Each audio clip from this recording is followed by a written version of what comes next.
কাঁঠালের ইঁচড় রান্না খেতে ঠিক যতটা না মজা, কাটতে কিন্তু তার চেয়ে দ্বিগুণ বেশি কষ্ট।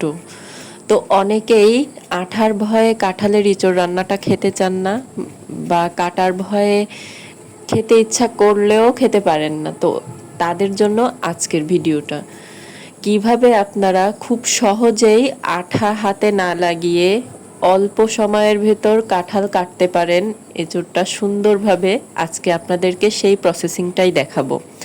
তো পুরা কাজটাই কিন্তু আমার হাজবেন্ড করে, এবং আমরা যখন এই কাজটা করি তখন অলমোস্ট প্রায় রাত 12টা বাজে। আমি টাইমটা আপনাদেরকে দেখাতে পারিনি, কিন্তু অনেক রাত্রে, যেহেতু তার দিনের বেলা অফিস থাকে আর আমি এই কাঁঠালের ইঁচড়টা আসলে কাটতে পারি না, তো সেই কেটে দেয়। তো ভাবলাম ভিডিওটা করে রাখি, আপনাদের সঙ্গে একটু শেয়ার করি। আমার মতো অনেকেই আছেন যারা এঁচড় কাটার ভয়ে খেতে পারেন না, পছন্দের জিনিস তারপরও খেতে পারেন না।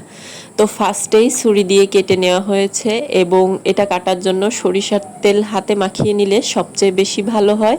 এবং ছুরিতে আমরা আগে সরিষার তেলটা মাখিয়ে নিই, এবং কাটার পর ছোট ছোট করে ফাল করে করে এটা কেটে নিয়েছে বটির সাহায্যে। এবং সরিষার তেলটা কিন্তু সে বটি এবং ছুরি দুইটাতেই মাখিয়ে নিয়েছে, এবং পরবর্তীতে হাতের কাছে কাপড় ছিল না, তাই একটা শপিং ব্যাগ দিয়ে এটার উপর দিয়ে সুন্দর করে আঠাটা সরিয়ে নেয়, এবং ছুরিতে আবারও সরিষার তেল মাখিয়ে নেয়। এবং এরপরে যেহেতু চিকন চিকন করে কেটে নিয়েছে, তাই এটা কাটতে বেশি সুবিধা হয়েছে।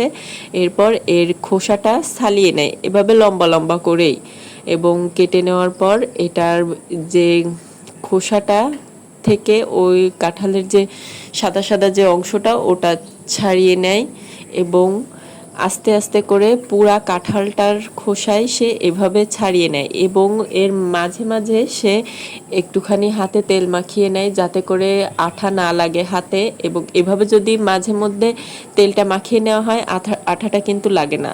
আর বাকি কাজটা আমিই করি।